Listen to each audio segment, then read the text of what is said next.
दोस्तों, तो आप सभी लोगों का यूनिक सेंटर में मोस्ट वेलकम। तो गाइस, जैसा कि हमारे 11th क्लास के जो हमने चैप्टर नंबर 12 को कवर करे थे, कौन सा इंडेक्स वाला मीन्स के सूचकांक वाले चैप्टर को हम पढ़ रहे थे, तो उसमें हमारे 4 पार्ट आ गए थे। अब उसमें देखो 3 पार्ट तो हमारे क्या थे, थ्योरी के थे, उसका जो इंट्रोडक्शन था, और फिर उसके बाद हमारे जो पार्ट 4 था, तो उसमें हमने क्या थे कि जो सूचकांक के अलग अलग मेथड होते हैं उसको कवर किए थे। उसमें हमने न्यूमेरिकल को भी सॉल्व किए थे ना। कह रहे यार न्यूमेरिकल को आप करें 2 से 3 बार आप वीडियो को देखो अब, और उसके अलावा आप 2 से 3 क्वेश्चन आप बुक से प्रैक्टिस कर लीजिए ना। बस इससे ज़्यादा आपको इस चैप्टर में नहीं कर रहा है, कह रहा हूँ इससे ज़्यादा इस चैप्टर में नहीं करना है, इतने में आपका चैप्टर क्लियर होगा। ठीक है, और ये ना आज का जो आज जो पार्ट आपका 5 है ना यार, अपने आप में क्या स्पेशल है। ठीक है, क्यों कई बार ये क्वेश्चन आप में पेपर में पूछा गया और बच्चे इस क्वेश्चन में बहुत परेशान भी हुए। ठीक है, लेकिन अब ऐसा नहीं होगा आपको। क्यों? क्योंकि कह रहा हूँ कि आपको इतने अच्छे से बताऊंगा, आप लोग इसको प्रैक्टिस करोगे तो आपको बिल्कुल आसानी से क्लियर हो जाएगा। देखो क्वेश्चन क्या कह रहे हैं, भारित औसत मूल्य अनुपात विधि ज्ञात कीजिए। क्वेश्चन में आपको डाल देगा भारित, क्या कह रहा हूँ भारित। तो जब भी आपको अगर क्वेश्चन आपको भारित निकलता है ना, तो बस याद रखना कि क्वेश्चन में हमारा कुछ वेटेज दिया होगा। तो जब भारित वर्ड आ गया तो क्वेश्चन में उसने टेबल में हमारा क्या ऑलरेडी क्या दिया, मतलब भार दे रखा है। समझ में आ रहा होगा यहाँ तक? तो अब यहाँ पर देखिए क्या करना है, इस क्वेश्चन में आपको इतनी टेबल तो आपको कंपलसरी रहेगी। अब जैसे मैंने आपको बताया था कि जो पुराना वर्ष होता है उसको कहते हैं आधार वर्ष कहते हैं, जो नया वर्ष होता है उसको कहते हैं चालू वर्ष। ठीक है, अगर मान लो मैं कह रहा हूँ P1, तो P1 का मतलब क्या होता है, क्योंकि सर P1 का मतलब कहता है चालू वर्ष की कीमत। कैसे? क्योंकि 1 का मतलब क्या होता है, चालू वर्ष की कीमत। अगर हम बात करेंगे P0, तो P0 का मतलब क्या होता है, क्योंकि सर आधार वर्ष की कीमत। अगर मान लो करोगे Q1 का मतलब क्या कहोगे, सर चालू वर्ष की मात्रा। क्यों? क्योंकि 1 का मतलब क्या होता है, चालू वर्ष। और फिर Q0 का मतलब क्या होता है, क्योंकि सर आधार वर्ष की मात्रा। तो ये हमारी क्या थी, बेसिक जो हमारी बातें थी वो हमने क्लियर कर दी। अगर आप में से ऐसा कोई स्टूडेंट है जो हमारे चैनल पर फर्स्ट टाइम विजिट करना, तो भाई आप सभी लोगों का मोस्ट वेलकम कि आप लोग चैनल पर आ गए हैं। और जब चैनल पर आ गए ना, बस एक बार आप लोग वीडियो को लाइक कर दो, शेयर कर दो, और यार चैनल को कह रहा हूँ ज़्यादा से ज़्यादा आप लोग सब्सक्राइब कर लीजिए। ठीक है, अपने दोस्तों के बीच में शेयर करिए, अपने व्हाट्सएप पर जो आपका स्कूल का ग्रुप होगा उसमें शेयर करिए, ताकि हर एक बच्चे की क्या हो, जो न्यूमेरिकल से परेशान होता है ना, तो उसकी परेशानी क्या हो जाएगी, खत्म हो जाएगी। इतनी गारंटी लेता हूँ, क्योंकि इसमें आपको बहुत अच्छा अप्रोच रहेगा, बहुत अच्छे से आपके क्वेश्चन को क्लियर कर दूंगा। ठीक है, तो इतना तो हमें पता चल गया कि आधार वर्ष हमारे पास है, चालू वर्ष। ठीक है, तो जब भी याद रखना कि इस मेथड से करो ना, तो आपको यहाँ पर एक वैल्यू कैलकुलेट करनी पड़ेगी। तो उस वैल्यू को हम क्या कहते हैं, आर निकालना पड़ेगा। क्या निकालना पड़ेगा, आर। क्योंकि सर आर का मतलब क्या होता है, देखो आर का मतलब हमें निकालने का फॉर्मूला क्या होता है, तो P1 अपॉन में क्या, P0 इंटू में क्या होता है 100।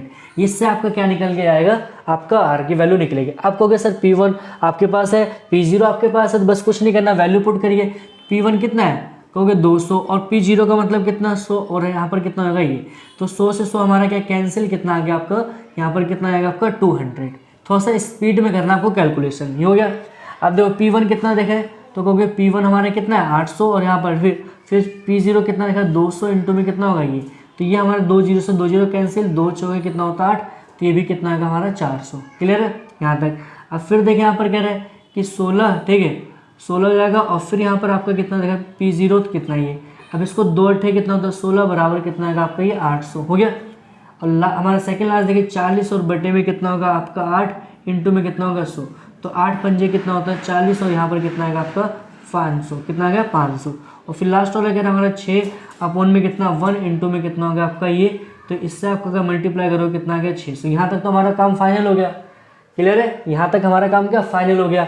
तो जब हमारे यहाँ पर काम देखो, यहाँ तक हमारा काम क्या होता है, यहाँ तक काम क्या होता है, फाइनल होता है। ठीक है, अब एक चीज़ और थोड़ा सा टेबल में देख लीजिए, जैसे आपके यहाँ पर इसको प्लस करोगे तो इसका भी, क्योंकि हमें फॉर्मूले में इसको चाहिए W, तो यहाँ पर प्लस कर लो कितना होगा, तो 40 30 70, ठीक है 80 80 और 20 कितना होता है 100, ये क्या होगा 100। क्लियर है यहाँ तक? अब जो R की वैल्यू आ गई ना, तो अब आप क्या करो कि R और W को आपको क्या मल्टीप्लाई करना है। क्या कह रहा हूँ मैं, दोबारा ध्यान से सुन लीजिए, R और W को, तो R ये रहा आपके पास, ठीक, इन दोनों को अगर आप बात करोगे यहाँ पर इन दोनों को मल्टीप्लाई करना है। ठीक है, तो इसको जो R और W को मल्टीप्लाई करोगे तो यहाँ पर कितना है देखो, तो यहाँ पर कितना होगा 4 दूनी कितना होता है 8, यहाँ पर कितना 8, अब कितने 2 जीरो इधर और 1 जीरो इधर, कितना आएंगे आपके पूरे 8 यार। क्लियर है? फिर यहाँ पर 3 को अगर करोगे तो 3 चौके कितना होता है 12, और कितने जीरो आ जाएंगे आपके 3 जीरो, 1 2 और 3। क्लियर यहाँ तक? समझ में आ रहा था? कितने जीरो आ गया आपका 3 चौके कितना होता है देखो, अगर हम इसको मल्टीप्लाई करेंगे 3 चौके 12, ठीक है, तो 12 और यहाँ पर 3 जीरो आ गए। ठीक है, अब फिर कह रहा है कि 15, और 15 अट्ठे कितना होता है, आप कहोगे सर 15 अट्ठे कितना 120 होता है, तो यहाँ पर कितने 2 जीरो इसके एक्स्ट्रा हो जाएंगे। ठीक है, ये हो गया। और फिर आपके इसको करोगे मल्टीप्लाई कितना, यहाँ पर कितना 5000 है, कितना ये 5000 हो जाएगा। समझ आ रही होगी? ठीक है, और फिर इसका हमारा कह रहा है 5 को अगर हम करेंगे किससे 6 से, तो 6 पंजे कितना होता है, 6 पंजे कितना 30, और यहाँ पर कितने 00 आपके आएंगे। ठीक है, अब बस कुछ नहीं करना आपको, क्या करना है सिग्मा आर और डब्ल्यू, इसको सिग्मा कर लीजिए। अब देखो यहाँ पर सिग्मा करना है कितना, ठीक है, तो इकाई दहाई सैकड़ा हज़ार 10, 12,000 और 12 कितना 24,000। ठीक है, 24,000। ठीक है, अब मान लो कितना आ गया आपका 24,000, इसको जोड़ लो, 24,000 हो गया। ठीक है, फिर देखो यहाँ पर कितना करें 3,000 और 5 3 कितना होता है 5 3 8। ठीक है, 5 3 8 और 8 8 16,000, तो इसको अगर मान लो 16,000 करोगे तो अपोन में कितना आपका आ जाएगा यहाँ पर, ये 24 और 16 कितना होता है, अगर हम बात करें यहाँ पर 40,000 होगा, 6 4 10 का 0 यहाँ से ले 40,000, कितना आ रहा टोटल आपको यहाँ पर 40,000। ये क्लियर है यहाँ तक, कितना आ गया 40,000। ठीक है, यहाँ तो हो गया। अब देखो बस कुछ नहीं करना, इतनी आपको टेबल यहाँ तक आपको करनी थी, इतनी टेबल आपको एक्स्ट्रा बनानी थी। अब यहाँ पर कुछ नहीं करना, आपको फॉर्मूला लिख देना। तो फॉर्मूला हमारा बराबर क्या होता है, तो मैंने कहा था हम किससे लिखाते हैं P01 बराबर में हमारा क्या होता है, देखो हमारा फॉर्मूला क्या था है सिग्मा RW, और यहाँ पर सिग्मा क्या आएगा अपन आपका यहाँ पर सिग्मा W। ये हमारा मेन क्या आता है फॉर्मूला निकल के आता है, किसका फॉर्मूला होता है, तो क्योंकि सर किसका होता है ये भारित औसत मूल्य अनुपात का। ठीक है, भारित औसत मूल्य अनुपात विधि का। तो अब यहाँ पर मान लो आपका P0 हो गया, सिग्मा कितना आया था, तो कहोगे सर यहाँ पर 40,000 था, कितना था हमारा 40,000। ठीक है, कितना था 40,000 ये हो गया। ठीक है, 40,000, और हमारा W कितना था, सिग्मा W कितना 100।